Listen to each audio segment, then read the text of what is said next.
What's going on, guys? Mommy Teacher Nows, and I am here with the next episode of my least favorite and favorite series. This time we're looking at the Johto region, and I'm pretty sure there's one least favorite that everybody's gonna know is gonna be on this one. But there's a lot of things that we can talk about with Johto, because for me, Generation 2 personally felt like, in terms of the Pokemon and like the memories I have of them, kind of feel like one of the worst generations for me. I don't really like a lot of Gen 2 Pokemon. A lot of Pokemon don't really seem to make sense, and a lot of the 10 that's going to appear on this list are all Pokemon for me that felt like they didn't deserve a deck slot, and could have just been used with a better Pokemon instead. But yeah, we'll talk about that as we get there. And some of my favorites might seem like a bit of a cop-out, but hey, that's just my preference. Of course, as always, guys, these are my opinions, and if they are on my least favorite list, it doesn't necessarily mean that I hate the Pokemon. I just don't particularly like it that much in comparison to some of the other Pokemon that will be on this list. And of course, if you don't agree with my opinion, if some of my least favorite Pokemon are Pokemon that you really like, that's cool. We are totally happy to have a difference of opinion. That's perfectly okay. Alright, so let's start up with least favorite as always, and then we'll move on to favorites. But my least favorite first one is going to be the starter, Meganium. Now, in all honesty, I had a bit of love for Meganium recently. Most people may remember Chickadee from my Storm Silver Cage Lock with Huddled Penguin recently. Now Huddled Heracross, of course. Definitely put in a lot of work. You guys seem to really like it. For me personally, though, I just never really enjoyed Meganium. I didn't really like its design. I felt like it was a disappointing direction from Chikorita and Bayleaf, whose Pokemon I generally don't have much of a problem with. They're not my favorite starter by any means, but Meganium just feels like such a big disappointment. Its design kind of feels a little bit bland and boring. It feels like a worse Venusaur design. And competitively and battle-wise, its move pool is garbage. It really doesn't get a lot of moves, and it really doesn't feel like a Pokemon I would ever pick. You know what I mean? When you compare that to Typhlosion and Feraligatr, which feels somewhat much better. Typhlosion is somewhat one-dimensional competitively. Feraligatr also kind of one-dimensional competitively, but they both actually have decent move pools. It just feels like Meganium felt like a bit of a letdown in the starters, and typically in a lot of these games, there are always one starter for me that lets it down. It was Blastoise and Kanto. In Johto, it's Meganium for me. I feel like Meganium just doesn't really feel like a good starter. It's not a cool Pokemon on looks-wise, and it's not a cool Pokemon battle-wise, so I just would never pick it unless it was voted for by my stream, of course, which you should go follow, by the way. Twitch in the description. Alright. Next up is going to be Noctowl. Now, Noctowl is a Pokemon that actually, design-wise, I kind of like it. I like its design a lot. I just feel let down by its typing, primarily. Why it's normal flying when it gets that many psychic moves is beyond me. It should be a psychic type, in my opinion. I feel like it'll be a much-needed buff for Noctowl. Noctowl in this generation is actually not that bad. It did get some nice little moves, but it's just such a weak Pokemon in general. It's not particularly fast. It doesn't have the best attack or special attack stat in the world.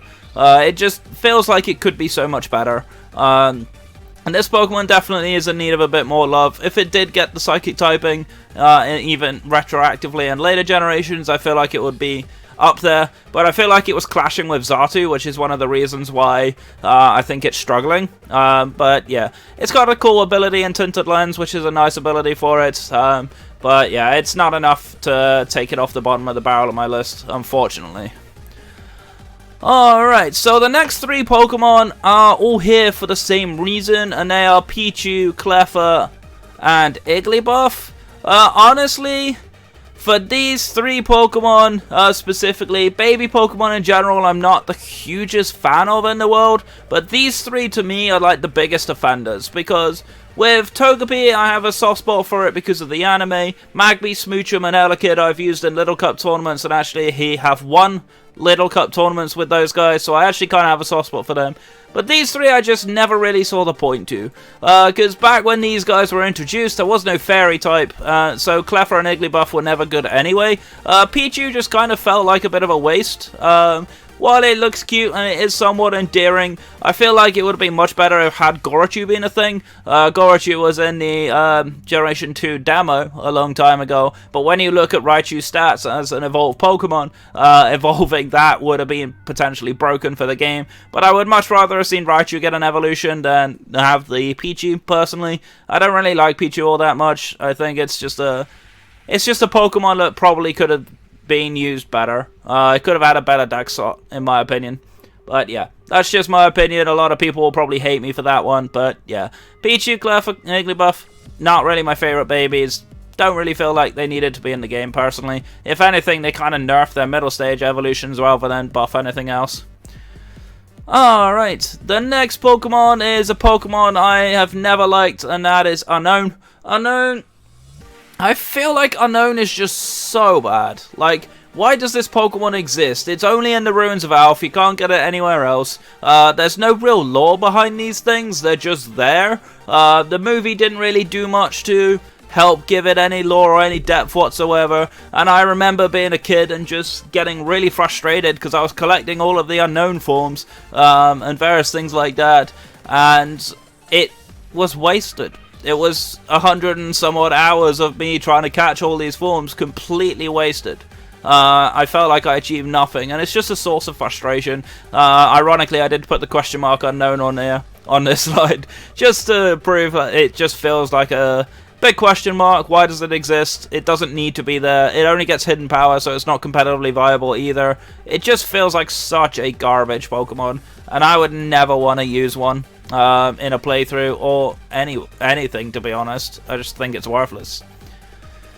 Alright, the next Pokemon on the list is a Pokemon I actually used to really like, but I kind of fell out with recently, and that's Apom. Apom, for me, was a good Pokemon for a little while, until I saw it shiny, and then I hated it. I actually found a shiny Apom not long after I found my first ever shiny, which was shiny Voltorb in Mahogany Term, in the Rocky Hideout, and I hated the look of it. I just don't like the monkey Pokemon in general, in most cases. Infernape's kind of the exception, I guess, but, like, I don't know, it just feels like such a lame Pokemon. It doesn't feel that good. It's a normal type as well. I felt like it could have been a fighting type. It would have made sense. It does have a cool ability, though, and Skill Link and Technician, which are nice abilities, but honestly, just not that big a fan. I feel like it could be a better Pokemon, especially as it's just a monkey. Basically, it's a monkey that's got a hand on its tail. Nothing really cool about that, in my opinion. Speaking of Pokemon that could have been cool but are not, let's talk about Girafarig. Now, Girafarig, honestly, like, it's got an interesting design. Like, it's got that sort of yin and yang style with the giraffe head and then the dark black head on its tail. It's kind of cool. I do kind of like it, but I'm just surprised it's not a Psychic Dark type. It's a Psychic Normal type, which makes no sense to me. I don't really get the normal part of it. I kind of get the idea that, you know, the giraffe head's like a normal giraffe, but then it doesn't make any sense that the black underbelly and tail is dark. Like, it doesn't make any sense to me. I feel like it would have been much better if it was a Psychic Dark type, but then again, there would have been a lot of Psychic type Pokemon in this generation, but I don't think that's a bad thing. I think, honestly, if this thing had a cooler typing, if this thing got a better move pool and some better stats, because this thing's competitively completely unviable, I feel like this would have been an interesting Pokemon. It's got a cool design concept, just feel like it was just poorly executed. Next up on the list is gonna be Blissey. Now, honestly, I find Blissey kind of sad in a way, because Chansey already in competitive, even in Generation 1, was a fantastic Pokemon, and a Pokemon that I really, really like, and it's a Pokemon that I have used multiple times in competitive, in draft leagues, and in tournament play, and stuff like that. I really enjoy using Chansey. And then Blissey kind of came in and just felt like more of the same, but a higher HP stat and a better special attack. I don't know, it just felt like it didn't need to happen. This was a Pokemon that was really fine, and then got kind of overdone. I think if Blissey wasn't in the game, I don't think anybody would mind. If anything, Blissey being added actually buffs Chansey, because Chansey could then take advantage of a Violite in later generations, which obviously Violite wasn't around until, I think, Gen 4 or so. A little different, of course, in that situation, but yeah, I feel like Blissey just could have been avoided. I think, if anything, it just came to buff another Pokemon rather than be good on its own, although it is a great Pokemon, as is. And the last Pokemon on this list, I'm sure everybody knows it and is going to flame me on it, is this goddamn piece of shit. Why the hell does this Pokemon exist? Wobbuffet is so awful. I'm sorry to everyone that teases me about it on my stream. I know a lot of you guys like to troll me about Wobbuffet and stuff like that. But yeah, no, in all seriousness, I hate the design of it, especially the female variant that you can see on the screen now. What the heck is that lipstick doing on it? Makes no sense. Its shinies ghastly awful. Pink shinies are not generally my thing, except for Rabombi, of course. But this one is just a terrible example of a good shiny anyway. And the reality is, like, this Pokemon's design is completely unhealthy. You know, the fact that it traps you, it's got insane bulk so you can't one-shot it, and it just hits back with Counter and Miracle. And then to make it worse, it has Recover and it has Destiny Bond as well. It's like, why does this exist? It's unhealthy game mechanics wise, it's unhealthy balance wise, and it's just such a stupid design. I don't have an issue with bulky psychic types. I think it's not a bad thing, but the fact that this thing just literally exists just to be frustrating to use and frustrating to play against, I just don't like it. I think it's poor design, and I think honestly it should have been deleted from the game even before Generation 2 got released. There are plenty of other cool Pokemon that got cut from the decks that probably should have taken this Pokemon's slot, in my honest opinion. Alright, so I'm going to grab a quick drink of my nice lemon and coke in my cream egg mug today, yay, and then we'll talk about our favourites. See you in a second.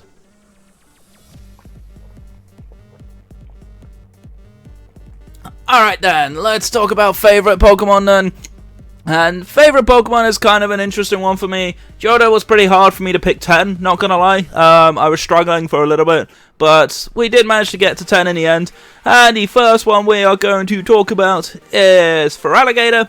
Previously, my favourite starter was Typhlosion for quite some time, but that's mostly because of my solo run days, back when I sped run with only Typhlosion. But honestly, I feel like as the gens have gone on, I feel like Feraligatr's kind of taken over. I did like the fact its hidden ability was Sheer Force. Life Orb Sheer Force is a brutal combination, of course, known for Nerdoking, but also for a couple of others. But yeah, Nerdoking was one of my first ones that I used Life Orb Sheer Force, and Feraligatr was the second one. I did like the fact it also got Dragon Dance, so it actually became a very, very good sweeper. And that's what I like about Feraligatr. It's got a cool design, it's got a nice looking shiny, especially with the blue spikes on its head. Really like that. I think it's very, very well designed. I don't necessarily like the pale, like blue-greenish body color. I feel like they could have done a bit more with that. But in all honesty, Feraligatr has become my favorite of the starters in Johto. Closely followed by Typhlosion, but Typhlosion's not going to make this list. But yeah, definitely interesting Pokemon. Have had some okay memories of it in competitive. I used it in lower tier ladder briefly for a while. It's definitely an interesting Pokemon. I feel like it could do with a bit of a slight buff to its bulk, but other than that, yeah, it's a cool Pokemon. Like its design, have got good memories with it. Next up on the list is gonna be Crobat. Now, in my Kanto video, a lot of you guys will remember that I actually despise Zubat, but I don't have a problem with Golbat, and actually I really like Crobat. I think Crobat's a fantastic Pokemon design-wise. I have a lot of cool memories of using it on multiple different teams. I've used it on rain teams, I've used it on just regular teams with Choice Band, which has been fun. Bandit Brave Bird, definitely kind of a fun little chink in that moveset. Does have some pretty nice stuff going for it. I think it's a really good Pokemon. I've not used it too much in playthroughs, I have to be honest, but I remember the first Crobat I ever used. Definitely put in a lot of work in my early days of playing through Gold and Silver. And I think my Crystal Crobat was probably one of my favourite ones I used, because I actually found out later on that Crobat was actually nearly perfect IVs, which I didn't know at the time, or perfect DVs as they were back then. But yeah, definitely an interesting Pokemon. One of the first Pokemon I used in competitive, which is one of the reasons why it's here, as long as it's cool design as well. Again, not a big fan of the shiny, but you know what, it's fine.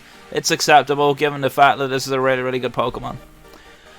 Alright, next up is a Pokemon that has recency bias for me, but it's on the list anyway, is Xatu. Of course, a lot of you guys will remember Oracle from my Emerald Kaizo and my Cage Lock playthrough on Twitch.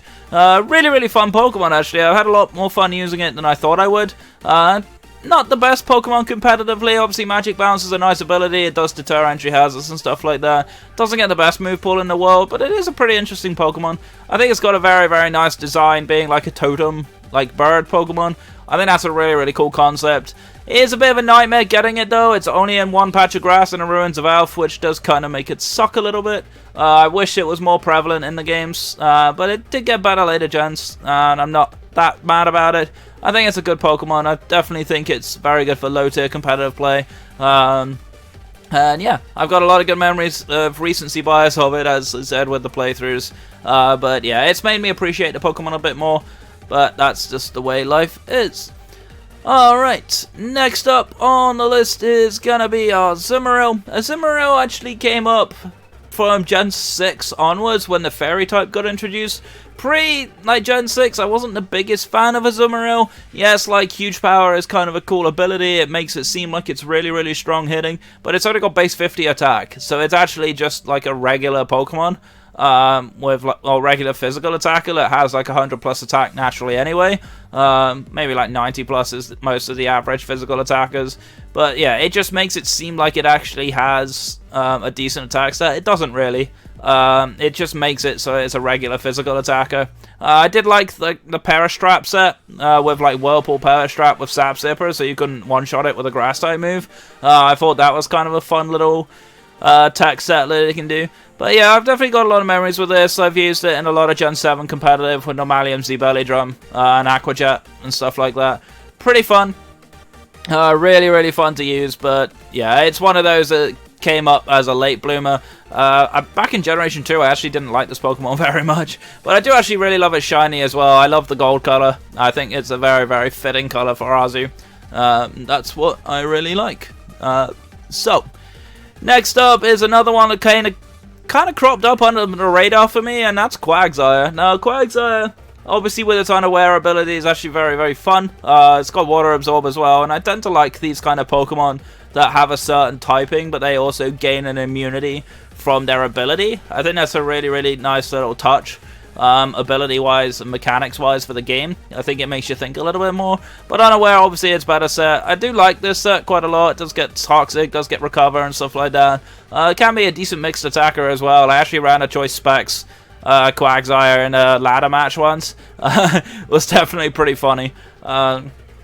But yeah, I think Quagsire has definitely grown on me. I like the fact that it's just got such a simple design. It's one of those that it's so simple, but it's really effective. And I think that's something that I like about Quagsire. Again, pink shiny, not the best. Not a huge fan of it. I don't think pink's that good on water types. Unfortunately, back in Generation 2, when shinies first came out, it was just inverted on the color palette on the program that they were using. So we didn't have like the custom shinies that we're accustomed to today. But yeah, nonetheless, pretty interesting Pokemon. I never actually got a shiny one of these. I should probably try and hunt for one soon. But yeah, definitely a fun Pokemon. Next up on the list is a Pokemon that I know my good friend Harold Heracross loves, and it is his mascot, of course, Heracross. I think this Pokemon actually is surprising to a lot of people. Now, this Pokemon, honestly, in the early days, since its release, was never that strong. It did get Mega Horn in later generations, of course, and then did get a pretty interesting Mega Evolution, very good one for Trick Room, judging by the fact it's very slow and gets Skill Link. It's a really, really cool Pokemon. I actually very much like this one. This one I don't actually mind the pink shiny for, personally, but I'm not the biggest fan of it. But yeah, Mega Heracross is something that I have tried in Trick Room, but I just feel like regular Heracross with the Moxie is just way too much fun. I use it a lot. I do like it. It's a very, very cool typing, bug fighting. Pretty powerful typing, especially if you can use it properly. But yeah, really good Pokemon. I'm really happy that I have it. And of course, Harold's going to love this now because he's seen his mascot in my video. Alright. Next up on the list is going to be my rain user of choice, which was Kingdra. Kingdra actually in Gen 2 was kind of garbage. It had a Rest Talk set, which is pretty much its only viable set. But other than that, it wasn't really that good to me. I feel like it could have been better. But in later generations, as it got more moves, it got obviously Swift Swim, which was a fantastic ability for Rain. I used to be known as a Rain user back in Generation 4 and 5, so Kingdra is often my special sweeper of choice, just narrowly being a bit more reliable than Ludicolo. But yeah, Kingdra is a competitive mon for me. Water Dragon, very, very fun typing. Very good offensive typing that I like quite a lot. And it does hit like a truck. Put a Life Orb or a Specs on this thing and just watch it do work. It's really, really fun. Definitely recommend this Pokemon if you're a weather specialist. Alright, so these next 3 picks are largely going to be cop-outs, and I know they're going to be cop-outs, but, you know, bear with me on this one. The next Pokemon on the list is going to be the Pseudo-Legendary, of course, Tyranitar. Of course, I know, Pseudo-Legendary, big, cool, badass, powerful-looking Pokemon. Obviously, I'm going to like it, right? But in all honesty, Tyranitar is a Pokemon that, competitively, obviously being a Sand user, I've used it more than most Pokemon. So I've gained a lot of love for it just for its competitive play. But I also think it's got a phenomenal design. Like, I think being that rock typing actually is very cool for it, that hardened armor. The dark typing is kind of an interesting pair for it. Obviously it looks more like a rock ground type in my opinion, but the dark typing is a very cool typing. I'm really happy that they introduced it as the Pseudo Legendary of this gen when they introduced the dark type. It's a very, very powerful Pokemon. I used it in my very first ever competitive team back in 2003, along with Crobat and a couple of other Pokemon back then. So yeah, I have a lot of great memories with Tyranitar. It was when I started competitive, and I've used it recently in some competitive teams for VGC as well. So yeah, it's a very, very good Pokemon. It always has been, and it only seems to stand the test of time and be one of the better Pokemon in the format all the time, and I'm really happy for it. Very, very good mix set as well. It's got a decent special attack to use in competitive, as well as that monstrous physical attack. So the next pick again is going to be a competitive bias pick, and that's going to be Raikou. Honestly, Raikou for me is definitely the best of the legendary dogs. I mean, a lot of people will talk about Suicune because of the Crowcoon and Vincoon sets, which are cool. Definitely don't have a problem with them, but like, I'll be honest, Suicune never really appealed to me as much as the other two. Entei, of course, very one-dimensional, typically choice banded set, that's pretty much it. But Raikou, to me, has the best design of the 3. Even though it's supposedly a legendary dog, it's a saber-toothed tiger in my eyes. I feel like it's more of a cat, but you know what, we don't care. It's got a grey shiny, very interesting Pokemon in general. But yeah, very fast electric type, always appeals to me. I do like my fast Pokemon, so having Raikou was always fun. I did use it quite a bit in competitive, especially in the early days when it was OU. Generation 2 was a good example, actually. It was a very, very powerful Pokemon back then, because there weren't that many fast electric types besides Jolteon, so having a competitor for it that actually hit a bit harder and had a better move pool, definitely exciting. But yeah, I really like Raikou, and I will probably like Raikou for a long time, actually. I think it's just an amazing design. I love, like, saber-tooth cats, I love tigers and cheetahs and those kind of animals, so yeah, having that in a Pokemon makes me pretty happy. And last but by no means least for this video is going to be Celebi. Now, Celebi, for some reason, is deciding to be a little bit stationary right now. Hopefully that fixes itself, but if not, I'll just live edit fix that. And here we go, it should be okay. Oh, he decides to disappear. Good on you, Celebi. There you go, you're back. Alright, so, Celebi for me... Oh, he disappeared again. Whatever, we'll go with it. Celebi for me actually has a special place for me for 2 reasons. One is competitive, and the other is shiny hunting, actually. So, a lot of you may remember Celebi in the Crystal Virtual Console was an event and a shiny, and it wasn't shiny locked, but it was like 8,000 odds. This is actually my longest ever shiny hunt to date, and probably one of the reasons why I'm burnt out on shiny hunting, as it took me 22,000 or 23,221 encounters to get this little devil shiny. It was definitely a long one. I've got it on my Sword and Shield copy right now. I transferred it in from Pokemon Home, which makes me very happy. Very, very glad to see it. It's a great Pokemon. Actually, a pretty interesting Pokemon. It does get Nasty Plot, it does get Earth Power, which is nice coverage for the fire types. It's actually a very, very decent Pokemon with base 100 stats across the board competitively. So it's one of those sleeper picks in draft. I think a lot of people tend to overlook it because Pokemon like Shaman and Victini with the same stats often are considered better. But yeah, I think Celebi is a great Pokemon. I love its design, love the movie Lilliton. Although I did cry as a kid when Celebi died temporarily. But yeah, I have a lot of memories with Celebi, and that's just the reason why it's one of my favorite in Gen 2, which is the best of a bad bunch, in my opinion. I don't think there's many better Pokemon in Gen 2 that I can think of immediately offhand that I would pick. Maybe Scizor might make this list instead of Xatu if I didn't use Xatu a lot recently. But yeah, other than that, there's not really any Pokemon I would probably consider changing on this list. There's not really many honorable mentions here. But either way, that's going to be it from me. Let me know what your favorite and least favorite Johto Pokemon are. I'd love to hear your thoughts. But either way, I'm going to get on out of here. So thank you so much for watching. My name is Rabombi Teacher. I'm your coach of the Royal Bomber for Bombies. Stay safe, stay awesome, and I'll see you guys next time. Take care.